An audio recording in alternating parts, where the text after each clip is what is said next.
இப்போ என்கிட்ட வந்து என்னோட கிளைண்ட்டுக்கு ஏற்கனவே முதல்ல ஒரு கல்யாணம் ஆயிருக்கு. அவங்களுக்கு ஒரு பொண்ணு, ஒரு பையன் 2 பேர் குழந்தைங்க இருக்காங்க.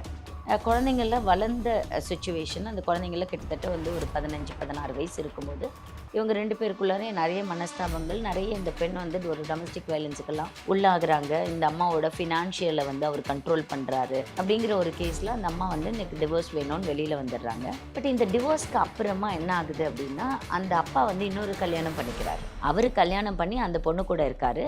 ஆனா குழந்தைய பேரண்டிங் பண்ணிட்டே இருக்காரு. ஒரு பாயிண்ட் ஆஃப் டைம்ல குழந்தைங்களுக்கு கல்யாணம் எல்லாம் நடக்குது. 2 பேரும் சேர்ந்து ஈக்குவலா ஷேர் பண்ணி அந்த குழந்தைங்களுக்கு ஒரு குழந்தைக்கு பையனுக்கு கல்யாணமும் நடந்துருது. இந்த டைம்ல அவருக்கு இன்னொரு கல்யாணம் ஆச்சு இல்லைங்களா? அந்த அம்மா திடீர்னு வந்து ஒரு டைவர்ஸ் நோட்டீஸ் மட்டும் இந்த ஃபர்ஸ்ட் ஒய்ஃப்க்கு வருது. அந்த அம்மாவுக்கு ஒரே ஷாக்கு. எனக்கும் இதுக்கும் எந்த சம்மந்தமுமே இல்லையே. நான் அவங்க வாழற வாழ்க்கையில இவங்க போய் தலையிடவும் இல்ல. எதுவுமே இவங்க பண்ணல. அப்போ நீங்க வந்து இது எப்படி எனக்கு எதுக்கு இவங்க நோட்டீஸ் சர்வ் பண்ணணும் அப்படின்னு ஒரு பிரச்சனை வருது. அப்போ வாங்கி அவங்க அந்த பெட்டிஷன் எல்லாம் படிக்கும்போது உங்களுக்கு ஒரு ஷாக்கிங்கா என்ன தெரியுது அப்படின்னா, நம்ம சென்னை சில்க்ஸின் ஆடி பிளாஸ்ட் சேவிங்ஸும் பிளாஸ்ட் கலெக்ஷனும் blast. Doctor Srivarma's wellness Guruji ஆயுர்வேத மருத்துவ முகாமில் பங்கு பெற 9500946634 என்ற எண்ணை தொடர்பு கொள்ளவும். Shri Venkateshwara University, empowering education, elevating futures. வணக்கம் மேம். வணக்கம் மேம், நிறைய ஃபேமிலி இஷ்யூஸ் கேஸ் பற்றி பார்த்துட்டு வரோம். ஸோ இன்னைக்கு நம்ம எந்த கேஸ் பற்றி பார்க்க போகிறோம் மேம்? ஆக்சுவலி நான் வந்து இந்த டைவர்ஸ் கேசஸில் வந்து என்னென்னா, நம்ம டைவர்ஸ் வரைக்கும் நடக்கிற பிரச்சனைகளை நிறைய பேர் பேசுவாங்க. இந்த டைவர்ஸ்க்கு அப்புறமா ஒரு சிலருக்கு வந்து டைவர்ஸ் ஆகிடும். டைவர்ஸ் ஆனதுக்கு அப்புறமா அவங்களுக்கு சில பிரச்சனைகள் வர ஆரம்பிக்கும். அதை பற்றி நம்ம யாருமே பார்க்குறதில்ல. இப்போ நீங்கள் கிண்டலாக கூட சொல்லுவாங்க, படம் முடியும் போது சுபம்னு பார்த்துட்டு வந்துடுவோம். அதுக்கப்புறமா என்ன நடக்கும் அப்படிங்கிறது வந்து நிறைய பேர் பார்க்க மாட்டாங்க. எனக்கு இப்போ டிப்பிக்கலி ஒரு கேஸ் இருந்தது. ஒரு கிளைண்ட் என்னை வந்து அப்ரோச் பண்ணாங்க. அவங்க வந்து என்னென்னா, அவங்களோட ஃபஸ்ட்டு ஹஸ்பண்ட் ஒருத்தர் இருக்கார். அவருக்கு இன்னொரு கல்யாணம் ஆகிடுது. ஸோ ஃபஸ்ட்டு ஹஸ்பண்டோட செகண்ட் ஒய்ஃபை ஒரு கேஸ் போட்டிருக்காங்க அந்த ஹஸ்பண்ட் பேரில் டைவர்ஸ் கேட்டு. அதில் இந்த பொண்ணை, அதாவது இவரோட அந்த ஹஸ்பண்டோட ஃபஸ்ட்டு ஒய்ஃபை ஒரு பார்ட்டியாக, ஒரு ரெஸ்பாண்டண்ட்டாக சேர்த்து ஒரு கேஸ் ஃபைல் பண்ணியிருக்காங்க அப்படிங்கிறது தான் கேஸு. இப்போ இந்த பிரச்சனைக்கு பின்னாடி என்னென்னா, இவங்களோட கதை ஒன்று இருக்கும். இப்போ என்கிட்ட வந்து என்னோட கிளைண்ட்டுக்கு ஏற்கனவே முதல்ல ஒரு கல்யாணம் ஆயிருக்கு. அவங்களுக்கு ஒரு பொண்ணு, ஒரு பையன் 2 பேர் குழந்தைங்க இருக்காங்க. குழந்தைங்கள்லாம் வளர்ந்த சிச்சுவேஷன். அந்த குழந்தைங்கள்லாம் கிட்டத்தட்ட வந்து ஒரு 15, 16 வயசு இருக்கும்போது, இவங்க 2 பேருக்குள்ளாரே நிறைய மனஸ்தாபங்கள், நிறைய இந்த பெண் வந்து ஒரு டொமஸ்டிக் வயலன்ஸுக்கெல்லாம் உள்ளாகுறாங்க. இந்த அம்மாவோட ஃபினான்ஷியலை வந்து அவர் கண்ட்ரோல் பண்ணுறாரு. அப்படிங்கிற ஒரு கேஸில் அந்த அம்மா வந்து எனக்கு டிவோர்ஸ் வேணும்னு வெளியில் வந்துடுறாங்க. ஒரு பாயிண்ட் ஆஃப் டைமில் அவங்களுக்கு டிவோர்ஸ் வந்து மியூச்சுவல் கன்சென்ட்டில் ஆர்டர் ஆகிடுது. 2 பேரும் சேர்ந்து பயங்கரமாக நிறைய கேசஸ் எல்லாம் இருக்குது. அதுக்கப்புறமா 2 பேரும் சேர்ந்து அவங்களோட சொத்து சம்மந்தமாக, ஏன்னா கிட்டத்தட்ட ஒரு 15, 17 வருஷம் அவங்க சேர்ந்து வாழ்ந்திருக்காங்க. இப்போ ப்ராப்பர்ட்டிஸ் எல்லாம் நிறைய அவங்களுக்குள்ளார சேர்ந்து வாங்கிட்டாங்க. அந்த ப்ராப்பர்ட்டிஸ் சம்மந்தமாக அவங்களோட பிரச்சனைகள் எல்லாம் முடிவுக்கு கொண்டு வந்து ஒரு மியூச்சுவல் கன்சென்ட் டைவர்ஸ் வாங்கிடுறாங்க. அந்த டைவர்ஸோட முடிவில் என்னென்னா, குழந்தைங்க 2 பேரும் எப்படின்னா, அவங்க அப்போ காலேஜ் எல்லாம் போயிடுறாங்க உள்ளார. அதனால ஒரு வீடெல்லாம் எடுத்து பசங்களை தங்க வச்சு பேரண்டிங் பண்ணுறாங்க. அதாவது அப்பாவும் பார்த்துப்பாரு, அம்மாவும் பார்த்துப்பாங்க. குழந்தைங்க ஆல்ரெடி வளர்ந்த பசங்களாக இருந்ததுனால அவங்களே அவங்கள பார்த்துக்கிறாங்க. எதனாவது தேவைன்னா அவசரத்துக்கு அப்பா கிட்ட கேட்பாங்க, இல்லை அம்மா கிட்ட கேட்பாங்க. அவங்களுக்கு எந்த விதமான பாரபட்சமும் வரக்கூடாதுன்னு இவங்க பேரண்டிங் பண்ணுறாங்க. பட் இந்த டிவோர்ஸ்க்கு அப்புறமா என்ன ஆகுது அப்படின்னா, அந்த அப்பா வந்து இன்னொரு கல்யாணம் பண்ணிக்கிறாரு. அவரு கல்யாணம் பண்ணி அந்த பொண்ணு கூட இருக்காரு. ஆனா குழந்தைய பேரண்டிங் பண்ணிட்டே இருக்காரு. இப்போ அந்த அம்மா திடீர்னு ஆக்சுவலி அந்த அப்பாவுக்கும் அந்த அம்மாவுக்கும் என்ன பிரச்சனைங்கிறது இவங்களுக்கு சுத்தமா தெரியறதுக்கு வாய்ப்பில்ல. குழந்தைங்க ரிலேட்டடா ஏதாவது அவர் பேசுறதுன்னா அவங்க கூட அவர் பேசலாம். ஒரு பாயிண்ட் ஆஃப் டைம்ல குழந்தைங்களுக்கு கல்யாணம் எல்லாம் நடக்குது. கல்யாணம் இல்லாம இவங்க 2 பேரும் சேர்ந்து செலவுகள ஈக்குவலா ஷேர் பண்ணி, ஏன்னா இந்த அம்மாவும் ஒரு இண்டிபெண்டன்ட் வுமன், அவரும் சம்பாதிக்கிறாரு. 2 பேரும் சேர்ந்து ஈக்குவலா ஷேர் பண்ணி அந்த குழந்தைங்களுக்கு ஒரு குழந்தைக்கு பையனுக்கு கல்யாணமும் நடந்துருது. இந்த டைம்ல அவருக்கு இன்னொரு கல்யாணம் ஆச்சு இல்லைங்களா? அந்த அம்மா திடீர்னு வந்து ஒரு டைவர்ஸ் நோட்டீஸ் மட்டும் இந்த ஃபர்ஸ்ட் ஒய்ஃப்க்கு வருது. அந்த நோட்டீஸ் இவங்க வாங்கி பார்க்குறாங்க. என்னன்னா, ஹஸ்பண்டுக்கு எகெயின்ஸ்டா அவங்க டைவர்ஸ் கேட்டிருக்காங்க. இதில இந்த அம்மாவையும், இந்த ஃபர்ஸ்ட் ஒய்ஃபையும் வந்து ஒரு ரெஸ்பாண்டண்ட்டா சேர்த்துருக்காங்க அப்படின்னு. அந்த அம்மாவுக்கு ஒரே ஷாக்கு. எனக்கும் இதுக்கும் எந்த சம்மந்தமுமே இல்லையே. நான் அவங்க வாழற வாழ்க்கையில இவங்க போய் தலையிடவும் இல்ல. எதுவுமே அவங்க பண்ணல. அப்போ நீங்க வந்து இது எப்படி எனக்கு எதுக்கு இவங்க நோட்டீஸ் சர்வ் பண்ணணும் அப்படின்னு ஒரு பிரச்சனை வருது. அப்போ வாங்கி அவங்க அந்த பெட்டிஷன் எல்லாம் படிக்கும்போது அவங்களுக்கு ஒரு ஷாக்கிங்கா என்ன தெரியுது அப்படின்னா, அந்த அம்மாவுக்கு சில டொமஸ்டிக் வயலன்ஸ் எல்லாம் அங்க நடக்குது. அதாவது இந்த அம்மா ஃபர்ஸ்ட் ஒய்ஃப்க்கு என்னென்னலாம் ஹஸ்பண்ட் பண்ணாரோ, அது அவர் வந்து அடுத்ததா இன்னொரு ஒய்ஃப் கிட்டயும் அதே தான் அவர் கன்டின்யூ பண்ணிக்கிட்டு இருக்காரு. அங்கேயும் அதே மாரி ஃபினான்ஷியல் அப்யூஸ் நடக்குது. அதே மாதிரி அவங்களுக்கு வந்து ஃபிசிக்கல் ஹராஸ்மென்ட், மென்டல் ஹராஸ்மென்ட் எல்லாமே அவரு குடுத்துக்கிட்டு இருக்காரு அப்படிங்கிறத அவங்க விவரிச்சுட்டு, அவங்க இன்னொரு போர்ஷன் என்ன சொல்றாங்கன்னா, இந்த குழந்தைங்கள இவங்க 2 பேரும் பேரண்டிங் பண்றாங்க. ஸோ இந்த இந்த குழந்தைங்கள பார்க்கறதுக்காக அவர் அம்மா போறாரு. இந்த அம்மாகிட்டயும் குழந்தைங்க ரிலேட்டடா, இப்ப கல்யாணம் நடக்கும்போது எங்க மண்டபம் வைக்கலாம்? அதுக்கு இவ்வளோ செலவாகுது. நீ இவ்வளோ ஷேர் பண்ற. நான் இவ்வளோ இத பேசுறாங்க இல்லைங்களா? ஒரு பாயிண்ட் ஆஃப் டைம்ல அவர் என்ன ஆரம்பிக்கிறாரு அப்படின்னா, அந்த 2வதா கல்யாணம் பண்ண பொண்ணுகிட்ட, "அவ இப்ப பரவால்ல. அவ எவ்வளவோ மாறிட்டா. அவ இதெல்லாம் குடுக்குறா. அவள நான் இன்னைக்கு பார்க்க போறேன். இன்னைக்கு அவகிட்ட தான் நான் பேசிட்டு வரேன். எதனாவது ஃபோன் பண்ணினா, நான் இரு நான் வெயிட் பண்ணு. நான் இவகிட்ட பேசிக்கிட்டு இருக்கேன். அப்புறமா நான் கூப்பிடுறேன்னு" சொல்றாரு. ஸோ அப்ப அவங்களுக்கு என்ன ஆகுது அப்படின்னா, இவர் நம்மகிட்ட இருந்து விலகி திருப்பி அந்த அம்மா கிட்ட பேச ஆரம்பிச்சுட்டார் போல இருக்கு. அவரு கூட பழக ஆரம்பிச்சுட்டார் போல இருக்கு. என்ன கம்பேர் பண்றாரு அவ கூட. "நீ பாரு நீ இதெல்லாம் பண்றதில்ல. அவ இப்ப வந்து அவ குழந்தைங்களுக்காக இதெல்லாம் பண்றா. இப்ப இந்த செலவ நானே எடுத்துக்கிறேன்னு நான் சொல்றா." எல்லா விஷயத்தையும் அவங்கள அவர் வந்து அப்ரிஷியேட் பண்ண ஆரம்பிக்கிறாரு. அவங்களுக்கு அது ஒரு மென்டல் ஹராஸ்மென்ட்டா இருக்கு. எந்த வகையிலயும் இவங்களுக்கு 2 பேருக்கும் நடுவுல உறவு இல்ல அப்டின்னா கூட, ஒரு குழந்தைங்க இருக்காங்க. இந்த குழந்தைங்களுக்கு அம்மா, அப்பாவா நாங்க இருந்து தான் ஆகணும். ஒரு அம்மாவா என்னோட ரோல நான் பண்றேன். ஒரு அப்பாவா அவரோட ரோல அவர் பண்ணணும். அந்த வெறும் ஒரு குழந்தைங்களுக்கு அம்மா, அப்பாங்கிற ரோல்ல மட்டும் நாங்க நின்னு 2 பேரும் கலந்து ஆலோசிச்சு ஒரு முடிவு எடுக்கிறோம்னு சொல்றாங்க இல்லையா? இந்த முடிவுகள் அடுத்து வர இன்னொரு ஒய்ஃப பாதிக்குது. இப்போ இத நான் எதுக்காக சொல்றேன்னா, நெறைய பேரு ரொம்ப சிம்பிளா வந்து சொல்லுவாங்க வெளில. நாங்க பேரண்டிங் பண்ணிக்கிறோம். இது வந்து ஒரு ட்ரெண்டிங் வேர்ட் ஆயிடுச்சு இப்போ. யார் வந்தாலும் கேட்பாங்க. நான் வேணா பேரண்டிங் பண்ணிக்கிறேன். ஆக்சுவலி இந்த பேரண்டிங்க்கான அர்த்தம் என்ன அப்படிங்கிறதே அவங்க யாருக்கும் தெரியாது. இது வந்து பிராக்டிகலா எவ்வளோ தூரம் இது வந்து பாசிபிள் அப்படின்னு. எப்படி நீங்க வந்து ஒரு அம்மா கிட்ட தனியா ஒரு குழந்தை வளருதுன்னு வச்சுக்கோங்களேன். அந்த அப்பாவ அவங்க வெறுக்குறாங்க அப்படின்னா, அத அந்த குழந்தை அப்சர்வ் பண்ணிடும். அந்த குழந்தைக்கு அது புரிஞ்சிரும். நம்ம அம்மாக்கு அப்பாவ பிடிக்கல. நம்ம அம்மா அப்பாவ வந்து திட்டுறாங்க. நம்ம அம்மாவ அப்பா வந்து கஷ்டப்படுத்தியிருக்காரு. அப்படிங்கிறதெல்லாம் அந்த குழந்தை அப்சர்வ் பண்ணிடும். அவங்களோட நடவடிக்கைகள்ல, அவங்களோட பேச்சுல, அவங்களோட விஷயத்துல.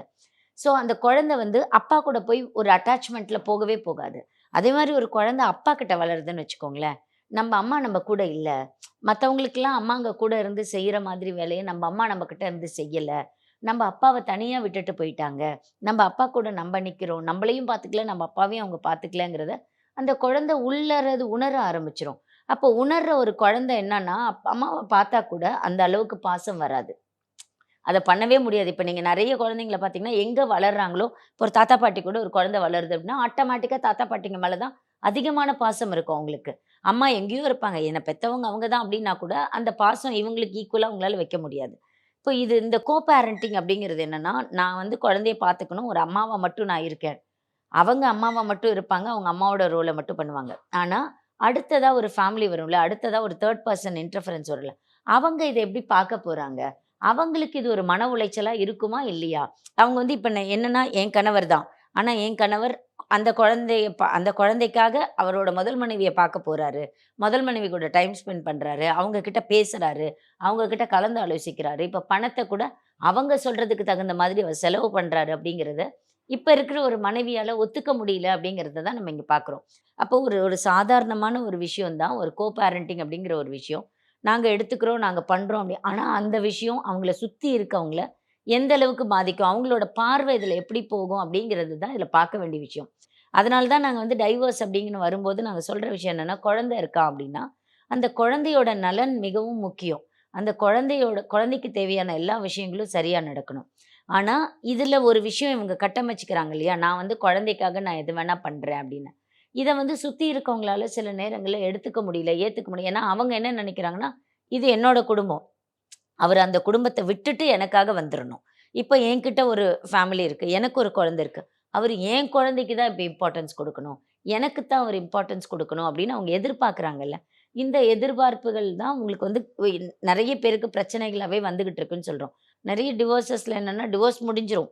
டிவோர்ஸ்க்கு அப்புறமும் அவங்களுக்கு நடுவுல ஒரு கேஸ் கன்டின்யூ ஆயிட்டே இருக்கும். அவங்களுக்கு நடுவுல நடந்த பிரச்சனைகள் கன்டின்யூ ஆயிட்டே இருக்கும். ஸோ அப்ப என்ன அப்படின்னா, இப்ப பேரண்டிங் பண்ணும்போது கூட நீங்க ஒரு குழந்தைய பார்த்துக்கிறீங்க அப்படின்னா, குழந்தையோட நலன் அக்கறை குடுக்குறீங்க அப்படின்னா, உங்களுக்கு இன்னொரு ஃபேமிலி ஃபார்ம் இருந்தது அப்படின்னா, அந்த ஃபேமிலில உங்களோட ஆக்டிவிட்டீஸ் எந்த வகையிலயும் அஃபெக்ட் பண்ணக்கூடாது. இப்ப அந்த பெண்ணுக்கு அந்த 2வது மனைவிக்கு ஒரு பாதிப்பு என்ன அப்படின்னு அவங்க சொல்றாங்கன்னா, என்ன கல்யாணம் பண்ணிட்டாரு. எனக்கு ஒரு குழந்தை பிறந்துருச்சு. இப்போ என்ன அவர் பார்க்க மாட்டேங்கிறாரு. என் குழந்தைய அவர் பார்க்க மாட்டேங்கிறாரு. அந்த குழந்தைங்களுக்கு தான் அவர் இம்பார்ட்டன்ஸ் குடுக்குறாரு. அந்த அம்மாவுக்கு தான் அவர் இம்பார்ட்டன்ஸ் குடுக்குறாரு. அப்படிங்கிறது தான் உங்களோட பாதிப்பு. அப்போ ஒரு ஃபேமிலிய எந்த அளவுக்கு பேலன்ஸ் பண்ணணும் அப்படிங்கிறத வந்து அது கணவனா இருந்தாலும் சரி, மனைவியா இருந்தாலும் சரி, அது உணரணும்.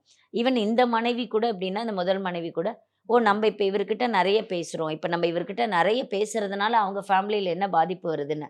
பட் அவங்க என்கிட்ட சொல்லும்போது என்னன்னா, மேடம் அங்க என்ன நடந்ததுன்னே எனக்கு தெரியாது. நான் வந்து ஒன்லி ரிலேட்டட் டூ சில்ட்ரன் குழந்தைங்களுக்காக நான் உட்காந்து என்ன வேணுமோ அத மட்டும் தான் பேசுறேன். அதுவும் மேக்ஸிமம் நாங்க ஃபோன்ல பேசுவோம். இல்ல ரொம்ப தேவையே இல்ல இன்னைக்கு நேர்ல பேசியே தான் ஆகணும் அப்டின்னா, அத தான் நாங்க பார்ப்போம். அப்போ பிரச்சனை வந்து இதுல ஒரு பிரச்சனையே கிடையாது. ரொம்ப சாதாரணமான ஒரு விஷயம். ஆனா, அது பிரச்சனையா எப்ப மாறுது அப்டின்னா, எனக்கான ஒரு வாழ்க்கை இருக்குல்ல, எனக்கான வாழ்க்கை அப்டின்னு நான் டிசைட் பண்ணும்போது, என்ன சுத்தி இருக்கிற அத்தன பேரும் எனக்காக மட்டுமே வாழணும்னு நான் நெனைக்கிறேன்ல, அந்த இடத்துல தான் திருப்பி நம்ம பிரச்சனைகளா அது மாறுதுன்னு சொல்றோம். ஆக்சுவலி இது தனியா நீங்க வந்து இப்ப இந்த ஃபர்ஸ்ட் ஒய்ஃப்ல இருந்து பார்த்தீங்கன்னா, அது பிரச்சனை இல்ல. சரி செகண்ட் ஒய்ஃப்ல இருந்து நீங்க பார்த்தீங்கன்னாலும், அவங்க சொல்றது ஒரு பெரிய விஷயம் இல்ல. குழந்தைங்க சைட்ல இருந்து பார்த்தீங்கன்னா, அது கரெக்ட் தானே. இந்த குழந்தைங்களுக்கு யாரு கூட இருந்து பண்ணுவாங்க? ஓ! அப்பா, அம்மா இப்ப நீங்க ஜென்ரலா பார்த்தீங்கன்னா, ஓ! ஒரு அப்பா, அம்மா குழந்தைங்களுக்காக இவ்ளோ தூரம் இறங்கி பண்றாங்களே! பேரண்டிங் பண்ணி அந்த குழந்தைங்களெல்லாம் செட்டில் பண்றாங்களே!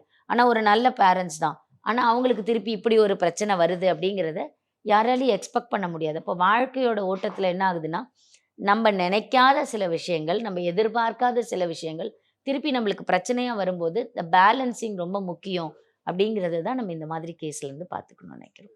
இதுக்கு ஃபைனலா என்ன ஆச்சு மேம் இந்த கேஸ் போட்டதுக்கு இல்ல அப்புறம்? அது வந்து அவங்களோடது என்னன்னா, அவங்க டிவோர்ஸ்ன்னு கேட்டாங்க. ஏன்னா, அந்த ஹஸ்பண்ட் வந்து எனக்கு ஒத்து வரல. ஏன்னா, அவருக்கு என்ன ஒரே ஒரு விஷயம்னா, இப்போ நீங்க முதல் மனைவி கிட்ட என்ன மாதிரியான நடவடிக்கைகள் இருந்ததோ, எது அந்த முதல் மனைவிய பாதிச்சு அவங்க வீட்ட விட்டு வெளியில வந்தாங்களோ, அதே நடவடிக்கைகள அவர் 2வது மனைவிகிட்டயும் அவங்க கன்டின்யூ பண்றாங்க. இந்த அ பெண்ணோட இந்த முதல் மனைவியோட தாக்கம்ங்கிறது ஒரு அடிஷனல் கிரவுண்ட் தான் அவங்களுக்கு. ஆனா, அவங்களுக்கு முதல்ல எங்கேருந்து வந்திருக்கும் அப்டின்னா, அவரு வீட்லருந்து குடுக்கக்கூடிய அந்த வெர்பல் அப்யூஸு, அவங்க குடுத்துருக்க அவங்க சில விஷயங்கள்ல வந்து செக்சுவல் அப்யூஸ் எல்லாம் அவங்க சொல்லியிருக்காங்க. ஸோ, இத மாரியான அப்யூசஸ் அவங்களுக்கு நெறைய நடந்திருக்கிறதுனால அவங்க டிவோர்ஸ் கேட்குறாங்க. 4 காரணங்களோட இது ஒரு காரணம் அப்டின்னு அவங்க சொல்றாங்க. அதாவது என்ன அவரு உதாசீனப்படுத்துறாரு, என்ன வெர்பலா அப்யூஸ் பண்றாரு, என்ன ஃபினான்ஷியலா கண்ட்ரோல் பண்றாரு. அதாவது என்னோட சொத்துக்கள எல்லாம் அவரு தான் பராமரிக்கணும்னு சொல்றாரு. என்கிட்ட பணம் இருந்தா கூட அது அவரு சொல்ற மாரி தான் இன்வெஸ்ட் பண்ணணும்னு சொல்றாரு. இப்ப ஃபார் எக்ஸாம்பிள் அந்த அம்மாட்ட ஒரு ரூ. 50,000 இருக்கும். அவங்க அம்மா அந்த பொண்ணு வந்து அக்கவுண்ட்ல நான் வச்சுக்கணும்னு ஆசைப்படுறாங்க. ஆனா, அவரு வந்து எதுக்கு அக்கவுண்ட்ல இருக்கணும்? அத குடு உடனே நம்ம வந்து ஒரு டிமேட் அக்கவுண்ட் ஓப்பன் பண்ணி, அதுல நம்ம வந்து ஒரு ஷேர் எடுத்து நம்ம பர்ச்சேஸ் பண்ணி வைக்கலாம். அது க்ரோ ஆகும் உனக்கு. அப்படி இல்லன்னா நீ அத எஃப்டியா மாத்து. பணத்த நீ வந்து கையில வச்சிருந்தேன்னா, அத நீ செலவு பண்ணிடுவேன்னு அவரு சொல்றாரு அப்படின்னு அவங்க சொல்றாங்க. ஸோ, அப்ப இதெல்லாம் அவங்களுக்கு என்னன்னா, எனக்குன்னு ஒரு ஃபினான்ஷியல் ஃப்ரீடமே இங்க இல்ல. எனக்குன்னு ஒரு விஷயமே நடக்கல அப்படின்னு அவங்க இவ்ளோ கதைகள் அவங்க சொல்லியிருக்காங்க. அது கூட ஒரு கதை என்ன அப்படின்னா, இதுவும் என்ன கஷ்டப்படுத்துது. இப்ப அவரு என்ன விட்டுட்டு அங்க போறாரு. அங்க போறது எனக்கு பிரச்சனை கிடையாது. ஆனா அவங்க கூட என்ன கம்பேர் பண்றாரு. நீ அவள மாதிரி இல்ல. நீ அவள மாதிரி சம்பாதிக்கல. அவர் வந்து அவங்க தனியா சம்பாதிக்கிறாங்க. தனியா பணம் வச்சிருக்காங்க. அவங்க பணத்த எதுக்கு செலவு பண்ணணும்னு முடிவு பண்ற அதிகாரம் அவங்களுக்கு இருக்கு. இங்க நான் என் பணத்த எதுக்கு செலவு பண்ணணும்னு முடிவு பண்ற அதிகாரமே எனக்கு இல்ல. அப்போ அவங்க கூட என்ன அவர் கம்பேர் பண்ணி பேசுறது எனக்கு வந்து ரொம்ப மன உளைச்சல் தருதுன்னு. இது ஒரு அடிஷனல் ரீசன் தானே ஒழிய, இது வந்து இதுல அவங்களுக்கு ஒரு பாதிப்பு ஏற்படுத்தாது. பட் அவங்க டைவர்ஸ் கேட்டிருக்காங்க. அந்த டைவர்ஸ் வந்து ஆட்டோமேட்டிக்கா அவங்களுக்கு கிராண்ட் ஆகப்போகுது. ஏன்னா, அவருமே எனக்கு திருப்பி சேர்ந்து வாழ விருப்பம் இல்லன்னு சொல்ட்டாரு. அதனால அவங்களுக்கு ஆட்டோமேட்டிக்கா டைவர்ஸ் கிராண்ட் ஆயிடும்.